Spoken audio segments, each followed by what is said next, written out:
ফাংশনটা আপনার জন্য খুবই কাজে আসতে পারে কোন সময়, যদি আপনি কখনো এমন কিছু চান যে কোনো একটা নির্দিষ্ট কাজ হয়ে যাওয়ার পর তখন আপনাকে একটা রেজাল্ট দেখাবে, এমন যদি হয়, বা কোনো একটা লজিক যদি সত্য হয় তখন আপনাকে ওই ওই ফলাফলটা দেখায়। তো আমরা এমন করতে পারি, আমি এখানে কিছু ডেট লিখি। আমি লিখলাম 1/1/2023, তারপরে এখানে দিলাম সরি এটা দিই 2, তারপর 1/2021, তারপরে দিলাম 3। আচ্ছা, আমি এগুলো দেখি টার্ম কেমন।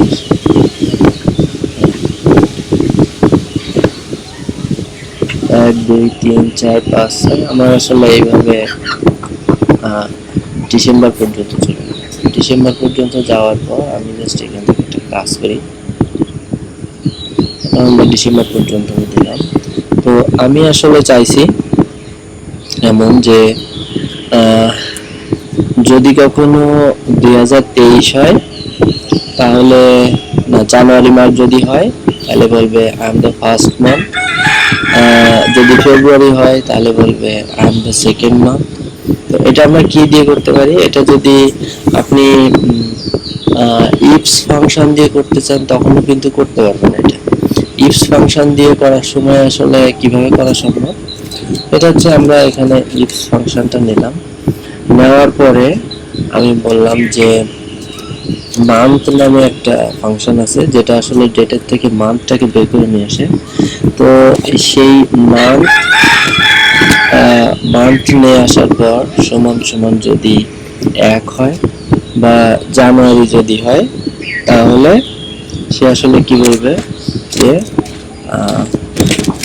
I am the first month. ঠিক আছে, তো হলো। আবার আবার কি চেক করবে, আবার আমি মান্থ সমান, তাহলে প্রথমটা যদি আমি এন্টার দিই, এখন দিয়ে আমরা ফার্স্ট মান্থ সে লিখে দিছে, বাকিগুলোতে কি করবে, বাকিগুলোতে সে এনে দেখাচ্ছে। ঠিক আছে, তো আমরা বাকিগুলোর জন্য একটা জিনিস একটু লিখে নেই, সেটা হচ্ছে যে অন্যান্য সময় তুমি কি করবে, আমি এখানে দিলাম ট্রু। তো এখানে সে লিখবে যে আই এম নট ইয়োর্স।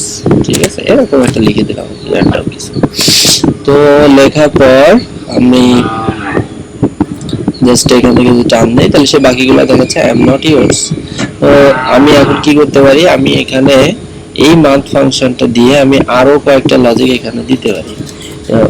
সেটা কি কন্ডিশন আমি দিতে পারি, সেটা কেমন, এটা হচ্ছে আমি এখানে ফার্স্ট মান্থের জায়গায় এখানে দিলাম সেকেন্ড মান্থ, এটা সমান সমান যদি 2 হয়, ঠিক আছে, তাহলে সে বলতেছে কি যে সে বলবে এটা হচ্ছে I am the second month.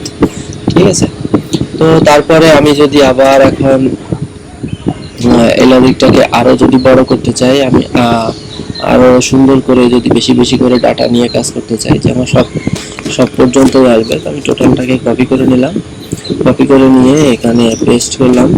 Paste করার পর আমি এখানে দিলাম 3, তারপরে এখানে দিলাম থার্ড, তারপরে বাকি যেটা আছে ওটা থাক। আমি আবার দিলাম এখানে, এটা সমান সমান দিলাম 4, এবং এখানে আমি লিখে দিলাম 4। আচ্ছা, আবার এখানে আমি দিলাম, এটা আসলো, এটা এখানে আসলো তখন 5। তো 5 যদি আসে তাহলে আমরা এখানে দেব, আমি আর লিখতেছি না। ঠিক আছে, এই পর্যন্ত লিখে আমি বাকিগুলোকে ইগনোর করলাম। তো আমরা দেখতেছি যে মে মাসটা আমাকে এভাবে দেখাচ্ছে, কিন্তু একটা একটা জিনিস হচ্ছে যে এখানে আমার প্রতিবার কিন্তু আসলে সে প্রত্যেকটা ডেট থেকে আগে মান্থটাকে চেক করবে, যে যে মান্থ হবে সেই অনুযায়ী আমাকে একটা রেজাল্ট এখানে দেখাবে। ঠিক আছে, তো এটা দিয়ে রেজাল্ট আসতেছে, এটা ঠিক আছে, কিন্তু এইটাকে যদি আপনি আরো একটু ভালো করতে চান বা আরো একটু যদি ভালো রেজাল্ট নিয়ে আসতে চান এখান থেকে, মানে ভালো রেজাল্ট ঠিক না, মানে একটু এফিশিয়েন্ট করতে চান, ঠিক আছে, প্রত্যেকবার এই যে মানটাকে চেক করা লাগতেছে, এই চেকটা না করে আমরা একবারে যদি দিয়ে দিতে চাই, তখন আমরা কি করতে পারি, তখন আসলে আমরা এই সুইচ কেসটাকে ব্যবহার করতে পারি। সুইচ কেস আসলে কি করবে, সুইচ কেস সে প্রথমে আসলো এবং প্রথমেই সে মান্থটাকে চেক করে ফেললো, মান্থটা চেক করার পর সে রেজাল্টটা রেখে দিল। এবার আমরা বলতেছি যদি এক হয়, মান্থ সমান যদি এক হয়, তখন তুমি লেখো ফার্স্ট।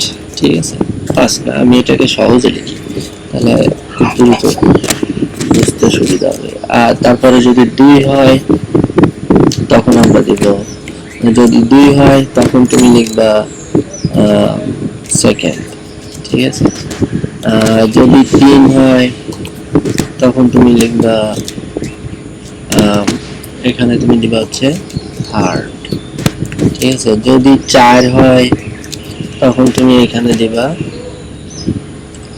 ফোর্থ। ঠিক আছে, আমি এই পর্যন্ত আমি লিখলাম, লিখে আমি এন্টার দিলাম, দেওয়ার পর আমি দেখতেছি যে ফার্স্ট চলে আসছে। এবার আসার পরে বাকিগুলোতে আবার এনে শো করতেছে, তার কারণ হচ্ছে আমি এখানে যদি কোনোটা না মেলে সেটা কি হবে সেটা আমি বলে দেই নাই। তো এখানে সুইচ কেসে ডিফল্ট একটা উত্তর দিয়ে দেওয়া যায়, যদি কোনোটাই যদি না মেলে তাহলে আমরা বললাম নট। হ্যাঁ, এটা সহজে বোঝার জন্য আর কি। আমি এন্টার দিই। এবার এবার যদি আমি নিচ পর্যন্ত ড্র্যাগ করে নিয়ে আসি, তাহলে আমি দেখবো যে বাকিগুলোকে সব নট দেখাচ্ছে। তাহলে সুইচ কেস আসলে কি করে, সুইচ কেস সে প্রথমে একটা রেজাল্ট নেয় এবং সেই রেজাল্টটা নিয়ে সেটা সে স্টোর করে, স্টোর করার পর তারপরে হচ্ছে যে আমার যখনই দরকার হয় তখন সে সেই অনুযায়ী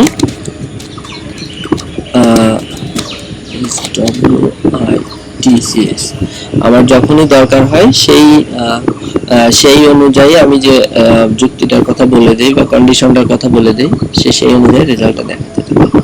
ঠিক আছে, এই হলো সুইচ কেস। এই সুইচ কেস দিয়ে মোটামুটি আপনি যদি কখনো ব্যবহার করেন, ইফ আপনার যদি ইফ আর ইফস এর ব্যবহার সম্বন্ধে আপনার যদি ধারণা থাকে, তাহলে সুইচ কেসটা বোঝা আপনার জন্য কিছুটা হলেও সহজ হবে এবং তাদের অল্টারনেট হিসাবে আপনার প্রোগ্রামটাকে দ্রুত করার জন্য, আপনার কাজটাকে দ্রুত করার জন্য আপনি এটা ব্যবহার করতে পারেন।